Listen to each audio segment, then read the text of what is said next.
We've said before, it's really tough to deprogram people from cults, including the Trump cult called MAGA. A woman named Beth has been successfully deprogrammed. Beth is a two-time Trump voter from Virginia.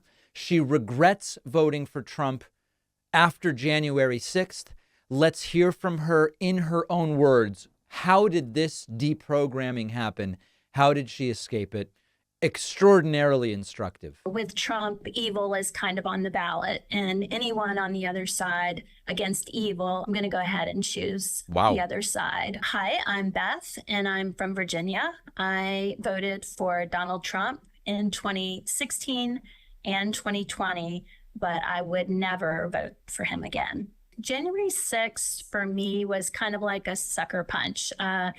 I guess I was in denial a lot and just thought, okay, our country has it together and we're going to be fine and we're going to move on from this. And January 6th was kind of like, this is not the party that I thought we had. This is not the country that I thought we had when Donald Trump, threw his vice president under the bus and threw him to the wolves and the lions.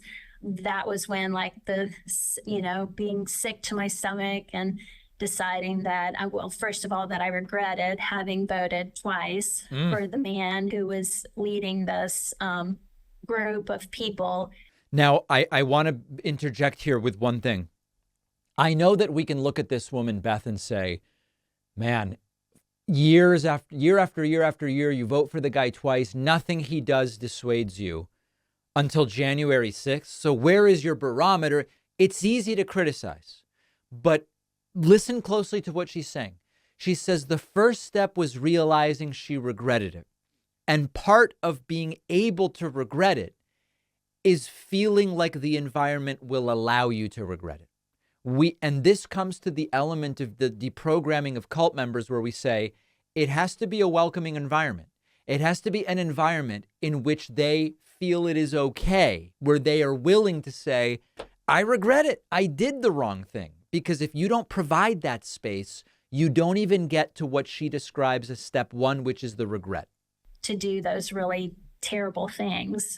There's so many things that worry me about Trump becoming president again. I don't think any person who has gotten close enough to being indicted for a felony should be anywhere near the presidency.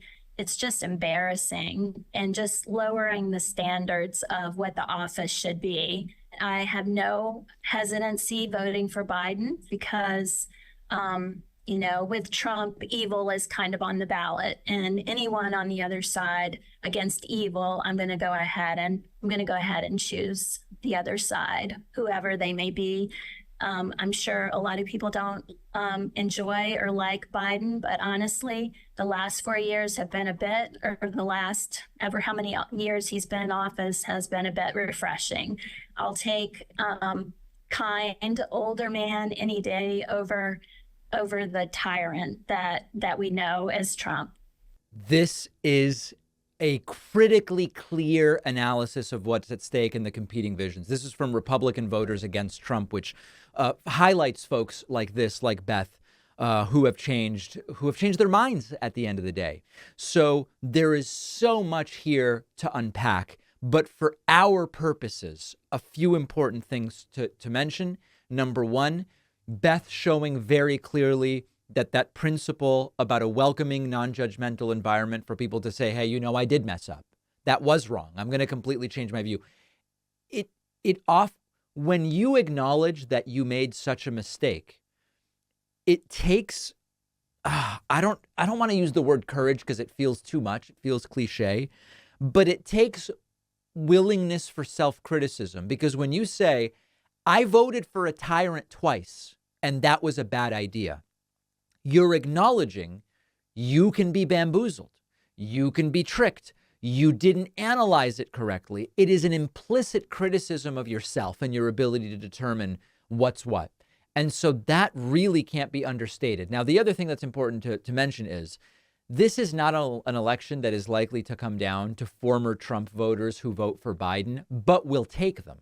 As I've said, from a strategy and tactics standpoint, it is much easier to just find people who think Trump's a menace and remind them why it's so important to vote and that it's just a matter of going out and voting. You don't have to do anything crazy. Just show up and vote on November 5th for Biden.